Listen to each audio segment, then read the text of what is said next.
বন্ধুরা আমরা এখন যাচ্ছি ইতমাদ-উদ-দৌলার দিকে। এখান থেকে তাজমহলের ইস্ট গেট থেকে ইতমাদ-উদ-দৌলা যেতে পার হেড 30 টাকা করে পড়বে অটোতে। অনেকে দরাদরি করবে, তোমরা একটু বার্গেনিং করে নেবে। অনেকে অনেক রকম বলবে, কেউ বলবে 200 টাকা অটো ভাড়া, কেউ বলবে 150 টাকা। তো তোমরা মধ্যে বার্গেনিং করে নেবে। আমি বলে দিলাম ডেট 30 টাকা করে লাগবে পার হেডে।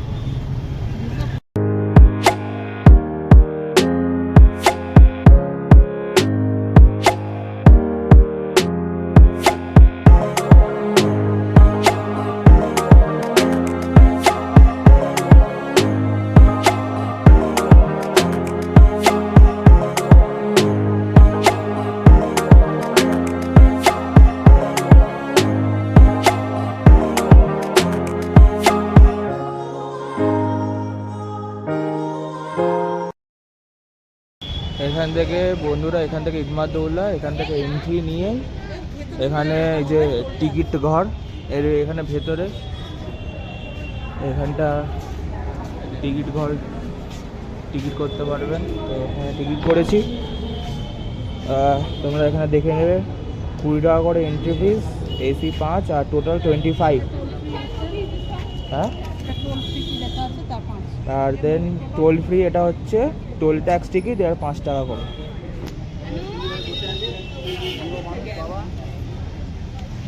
চলো ভেতরে যাওয়া যাক, চলো ভেতরে গিয়ে কথা বলছি।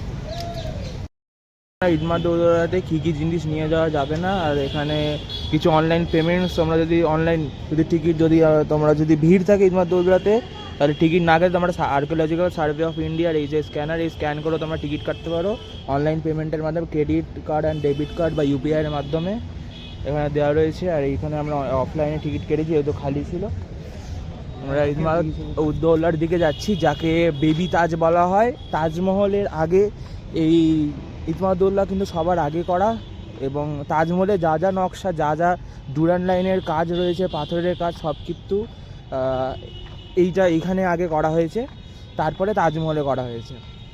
তো আগে বলেছি কি না জানি না, আমার কিন্তু ভাইয়ের কিন্তু টিকিট লাগেনি। অর্থাৎ তাজমহল আর এই ইতমাদ-উদ-দৌলাতে 15 বছরের নিচে বাচ্চাদের টিকিট লাগে না। তোমরা এটা দেখে নেবে। অ্যাডাল্ট না, ওটাই তো হলো অ্যাডাল্টের না, ওরকম কোনো ব্যাপার না। 15 বছরের নিচে যারা সমস্ত বাচ্চাদের টিকিট লাগবে না। তো টিকিট ওদের ফ্রি রয়েছে। আর আপাতত দেখাই তোমাদের বেবি তাজ, দেখি কিরকম লাগে। তাজমহলের মতন কিনা, বা তাজমহল তো সেটা তো আলাদা ব্যাপার। তাজমহলে 20,000-এর ওপর বেশি শ্রমিক নেওয়া হয়েছিল, অনেক বছরের পর বছর ধরে কাজ চলেছিল, সেটা একটা আলাদা রকম স্মৃতিকার্য। আর এটা একটা আলাদা রকমের, কিন্তু একে বেবি তাজ বলা হয়, সেটা বলে দিলাম। একটা কথা বলতে চাই, এখানে হচ্ছে শাহজাহানের বউয়ের বডি প্রথমে এখানেই রাখা হয়েছিল। কয়েকজন কেউ বলে কেউ বলে না, দেখলে শুনেছি। মাথা খারাপ হয়ে গেছে, ছাড়ুন, বাদ দিন, কিছু জানে না ও। আর টিকিট কাটিয়ে নেবে, আর ওখানে ব্যাগ চেকিং হয়। তো এটা হচ্ছে তাজমহলের থেকে একটুখানি স্কাল্পচারের একটুখানি আলাদা রকমের, কিন্তু টাইপ অফ দ্যাট, সেজন্য একে বেবি তাজ বলা হয়। আগেও বলেছি, আবারও বলছি।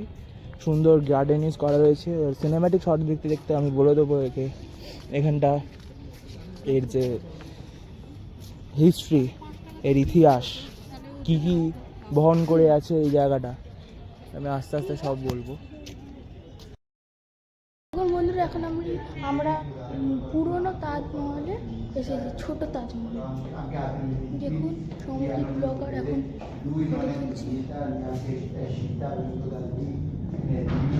এটা হচ্ছে সব ছোট ছোট ঘর। আজ আমরা দাঁড়িয়ে আছি আগ্রার এক অনন্য স্থাপত্যে, ইতমাদ-উদ-দৌলা সমাধি, বা অনেকের কাছে পরিচিত বেবি তাজমহল নামে। এই সমাধিটি তাজমহলের আগে এক অসাধারণ নিদর্শন। এটি নির্মাণ করিয়েছিলেন নূরজাহান, মুঘল সম্রাট জাহাঙ্গীরের স্ত্রী, তার পিতা মির্জা গিয়াস বেগের স্মৃতিতে। তিনি ছিলেন ইতমাদ-উদ-দৌলার, যার অর্থ রাষ্ট্রের স্তম্ভ। নির্মাণকাল 1622 থেকে 1628 খ্রিস্টাব্দের মধ্যে। অবস্থান: আগ্রা শহরের যমুনা নদীর তীরে এটি অবস্থিত। এটি মুঘল স্থাপত্যের এক নতুন অধ্যায়ের সূচনা করে। এখানে প্রথমবারের মতো সাদা মার্বেল পাথর এবং পিয়েট্রা ডুরাইন লাইনের কাজ ব্যবহার করা হয়। পরবর্তীতে এই কৌশলই তাজমহল নির্মাণে ব্যবহৃত হয়েছিল। সমাধিটির চারপাশে রয়েছে সুন্দর বাগান, জলপথ এবং ছোট ছোট মিনার। পুরো স্থাপনাটি দেখতে অনেকটা তাজমহলের মতো এবং ছোট সংস্করণের মতন, তাই একে বেবি তাজমহলও বলা হয়ে থাকে। সাধারণতভাবে এখানকার স্থানীয় বাসিন্দারাই এইখানে বেবি তাজমহল বলে উল্লেখিত করা হয়, তার কারণ যে পিয়েট্রা ডুরান্ড লাইনের কাজ।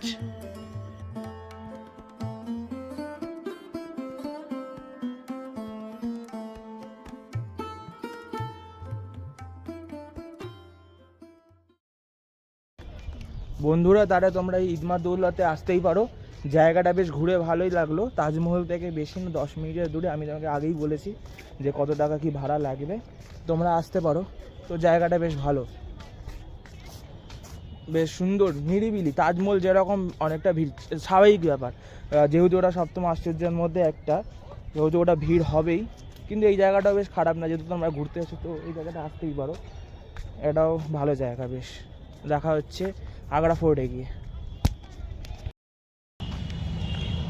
তোমাদের ক্ষেত্রে, আমাদের সবারই ক্ষেত্রে একটা ইনফরমেশন দেওয়ার হচ্ছে যে তোমরা এই জায়গাকে ঘুরতে এলে তাজমহলের মতন জায়গায় বেশি সিকিউরিটি গার্ড থাকে বলে অতটা কেউ নোংরা করে না। কিন্তু এই জায়গায় আমি দেখছি কিছু কিছু জায়গায় তো প্লাস্টিক ছোটোখাটো বা টিকিট পড়ে আছে। তো এদের নিজস্ব ডাস্টবিন আছে, এই যে এই ডাস্টবিনগুলো এইখানে ডাস্টবিনগুলো আছে। তো আমার ডাস্টবিনের মধ্যেই ফেলবে। তো এই সুন্দর জায়গাটা কেউ নোংরা করো না। এই যে প্লাস্টিক যেরকম পড়ে আছে, তো আমি এইটাই বলবো যে নোংরা কেউ করো না। এই যে সুন্দর জায়গাটা আছে, সুন্দর জায়গার মতনই রেখো, আমার এটাই রিকোয়েস্ট রইল। বা তারপরে তোমাদের উপরে দেখা আগ্রা ফোর্ট আমরা যাচ্ছি, গিয়ে দেখা।